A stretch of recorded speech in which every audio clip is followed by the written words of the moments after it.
वहिनी काय झालंय तुमचं मगातपासून मी बघतोय एक थर्ड पर्सन एक बर्ड आय व्ह्यू म्हणून तुम्हाला जस्ट एक सांगतो की तुमच्यात कन्फ्युजन होत आहे. नाही नाही नाही नाही नाही बघा तुम्ही हे बघा बघा हे यांनी मला काय सांगितलं होतं ही नम्रता माझ्या आयुष्यात आली आणि माझ्या आयुष्यात लक्ष्मी आली. म्हणजे आयुष्याची माझी घोडदौड जी झालेली आहे ती ही नम्रता आयुष्यात आल्यावर आली. आधी मी नल्ला होतो.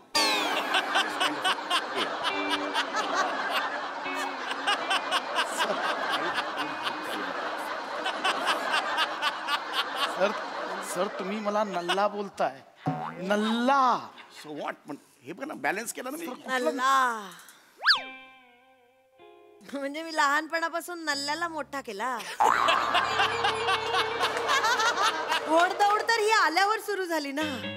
अरे बबड्या खरंच मला लोक विचारायचे तुम्ही बबड्याला मोठं होऊन काय बनवणार. मी सांगायचे नल्ला बनवणार. महाराष्ट्राची हास्य जत्रा विनोदाचा बोनस सोमवार ते बुधवार रात्री 9 वाजता आपल्या सोनी मराठीवर.